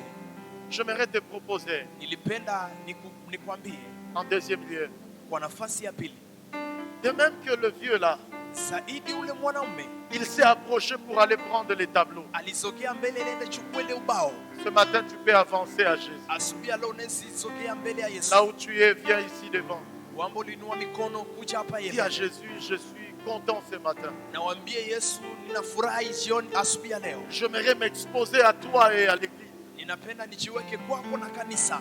Alors tu peux avancer rapidement. Na sasa utakuja mbele. Nous voulons faire ce service pour la gloire de Dieu. Tunapenda tufanye huduma kwa utukufu wa Mungu. Tu peux venir. Unaweza kuja. Et viens Kuja rapidement. Kuja mbio mbio. N'importe de personnes. Ingawaje mtu fulani. Même moi qui te parle. Lakini mimi ambaye Ce nakuzungumzia. jour-là quand on a prêché, ile siku wakati je walihubiri, courus en pleurant. nilikimbia Je nikilia. courus en pleurant. Nilikimbia nikilia. Vous allez vous agenouiller. Mtapiga magoti hapa mbele. Je me rappelle le jour où j'ai donné ma vie à Christ. Ninakumbuka siku ambayo nilipatia Yesu maisha yangu. Je vous dis toujours, Ninawaambia kila siku. je passais 7 jours en train de pleurer. Nilipitisha siku 7 nikilia. Les larmes dont je ne pouvais pas savoir d'où ça vient. Machozi ambayo singejua mahali ambapo inatoka. Et j'ai compris c'était à cause de la personne de Jésus. Lakini nilielewa ilikuwa kwa sababu ya utu wa Yesu. J'ai compris c'était à cause de la personne de Jésus. Nilielewa ilikuwa kwa sababu ya utu wa Yesu. Et ce matin, Na asubuhi ya leo, asubuhi ya leo, Jésus est le meilleur. Yesu anakuwa mzuri. Jésus est le merveilleux. Yesu anakuwa mshindi. Il ne veut plus nous accuser. Hapendi kutustaki. Il ne veut plus nous voir avoir un cœur ignorant. Hapendi atuone tuwe na moyo ambao haujui. Il ne veut plus nous voir avoir un cerveau ignorant. Hapendi atuone tuwe na ubongo ambao haujui kitu. Mais il veut que nous ayons un cœur qui croit. Lakini anapenda tuwe na moyo ambao unaamini. Beaucoup sont à l'église mais ne croient pas. Wengi wako kanisani lakini hawaamini. Ils croient à leur propre méthode. Wanaamini tu mbinu zao wenyewe. Pourquoi plusieurs sont en train de taper à côté? Ndio maana wengi wako wanapiga pembeni ya lengo. Il y a une personne qui traîne encore. Kuna mwingine ambaye anachelewa huko. Le Saint-Esprit me dit tu viens. Roho Mtakatifu ananiambia usogee mbele. N'aie pas peur. Usiogope. N'aie pas peur. Usiogope. Il est question de celui qui t'aime. Inazungumziwa kwa ule ambaye anakupenda. Il veut élever ta conscience de lui. Anapenda ainue dhamiri yako. Il veut élever ton cœur de lui. Anapenda ainue moyo wako kwake. Il veut te faire comprendre. Anapenda kueleweshe. Et que celui qui meurt, ya kwamba ule ambaye anafariki, eh bien la différence entre celui qui meurt sans Christ na vizuri utofauti kwa ule ambaye anakufa bila et Yesu, celui qui meurt en Christ, na ule ambaye anakufa ndani ya Yesu, celui qui meurt en Christ, ule ambaye anakufa ndani ya Yesu, il ne meurt pas mais il se repose. lakini anapumzika. Et celui qui meurt sans Christ, Lakini ule ambaye anakufa bila Yesu, il est perdu. anapotea Il est milele. perdu. Anapotea. Et ce matin, Na asubuhi ya le leo, Seigneur veut que il ne veut pas que tu sois ainsi. Bwana hapendi upotee. C'est toi que Jésus attend. Ni wewe ambaye Yesu anachunga. C'est toi que Jésus attend. Ni wewe ambaye Yesu anachunga. Tu es là. Uko hapa. C'est toi que Jésus Ni attend. wao ambao Yesu anachunga. Et pendant que vous êtes là, Na wakati mko hapa, vous qui venez de reconnaître cet amour du Seigneur, nyinyi ambao mmetambua hii upendo wa Bwana, vous qui venez de vous voulez vous approprier de celui qui est mort et ressuscité, nyinyi ambao mnapenda mujitie kwa yule ambaye alikufa na akafufuka, commencez à l'inviter dans vos cœurs. anza kumwalika ndani ya moyo wako. Commencez à l'inviter dans votre cœur. Anza kumwalika ndani ya moyo wako. Commencez à l'inviter dans votre cœur. Anza kumwalika ndani ya moyo wako. Et nous autres, Na sisi wengine, eh bien, face à ces deux accusations, mbele ya hii mastaka mawili, eh bien, commence à prier de là où tu es. anza kuomba mahali ambapo lipo. Seigneur, ôte à moi un cœur qui n'est pas intelligent. Bwana, atosha ndani mwangu moyo ambao usiokuwa na Ôte akili. à moi un cœur qui est ignorant. Tosha ndani mwangu moyo ambao unakuwa na Ôte à kutokujua. moi un cœur qui est là en croix. Tosha ndani moyo ambao unakuwa na Et kutokujua. j'aimerais accéder à ton intelligence. Na ninapenda nifikie akili yako. J'aimerais accéder à ton intelligence. Ninapenda nifikie akili yako. Et nous sommes en train de prier. Na tuko naomba. Et bien aimés, vous qui vous êtes Na avancés, nyinyi ambao umesogea mbele, eh bien, acceptez Jésus dans votre cœur. na vizuri muitike kweli kweli Yesu Commencez ndani ya à moyo wenu. ouvrir la porte de votre cœur. Anza kufungua mlango wa moyo wako. Et invitez Jésus. Na alika Yesu. Fais de Jésus ce matin Fanya Yesu asubuhi ya leo. l'absolu et l'assurance Tendo ya et uhakika. la garantie de tout le restant de votre vie. Uhakika wa maisha yako yote. Il veut vous pardonner de votre passé coupable. Anapenda asamee siku Il zako veut ambazo vous zimepita. pardonner de votre passé coupable. Anapenda asamee Et wakati il yako veut umepita. oublier votre médiocrité. Na anapenda asahau Il kutokuelewa veut yako. effacer votre accusation. Anapenda azimishe hukumu yako. Et il veut faire sortir en vous la nature de la création. Na anapenda atoshe ndani mwenu uhumbo wa Mungu. Ouvrez la bouche de vos cœurs. Na sasa funua moyo wako. Ouvrez la bouche de votre bouche. Na ufunue kinywa Et yako. commencez à inviter Jésus. Na anza kualika Yesu. Toute l'église, nous sommes en prière. Kanisa lote tuko ndani ya Toute maombi. l'église, nous sommes en prière. Kanisa lote tuko ndani ya Toute maombi. l'église, nous sommes en prière. Kanisa lote tuko ndani ya Prie maombi. mon frère. Omba ndugu Prie yangu. ma soeur. Omba dada Il yangu. ne s'agit pas de se faire croire. Haihusu tu Mais kujiaminisha, c'est une grâce ce matin lakini ni neema asubuhi ya d'être leo en face de la vérité. kuwa mbele ya kweli Et de relever cette vérité. na kutambua ile Et de kweli ne figurer pas dans les accusations. na kutoka ndani ya mastaka. Et vous qui êtes devant, Na sisi ambao tuko mbele, vous allez prier avec moi. mtaomba pamoja nami, Vous allez dire ceci. mtasema hivi: Seigneur Jésus. Bwana Yesu, Seigneur Jésus. Bwana Yesu, Je viens à toi ninakuja kwako tel que je suis. jinsi nilivyo. Je viens d'écouter ta parole. Nimesikiliza neno lako, Je regrette d'avoir vécu ninajuta maisha ambayo niliishi jusqu'en ce jour mpaka siku ya leo loin de toi. mbali nawe, Et merci pour la grâce na asante kwa neema yako que tu as réservée pour moi aujourd'hui.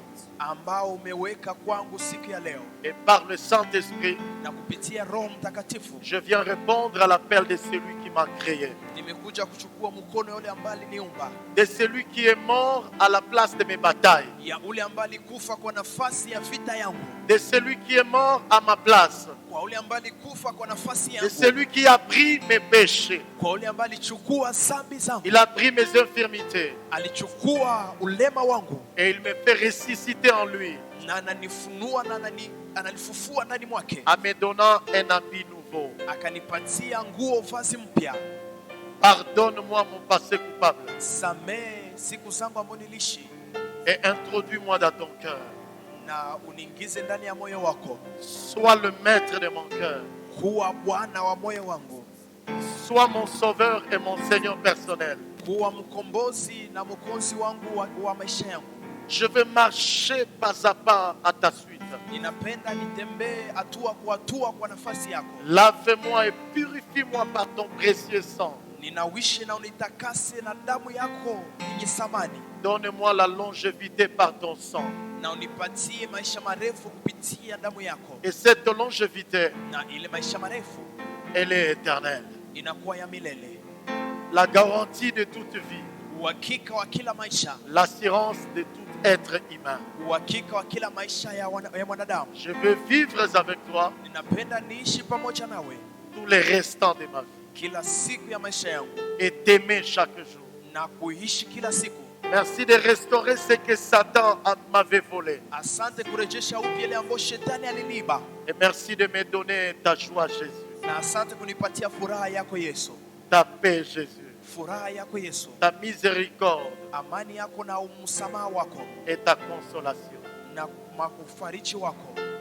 Bénis ma vie Bariki maisha yangu au nom de Jésus-Christ. kwa jina la Yesu Kristo, Amen. amena. Est-ce qu'on peut acclamer? Je, tunaweza shangilia, Est-ce qu'on peut acclamer tunaweza Jésus? shangilia, Est-ce qu'on peut acclamer tunaweza Jésus? shangilia. Vous retournez à vos places. Tunarudia kwa nafasi zetu. Est-ce qu'on peut bien acclamer Je, Jésus? tunaweza shangilia vizuri. Est-ce que tu acclames Jésus? Je, unashangilia Est-ce Yesu? que tu acclames celui qui dit Unashangilia yule ambaye anaishi, il y a une fête au ciel, yule ambaye alifanya mbingu, il y a une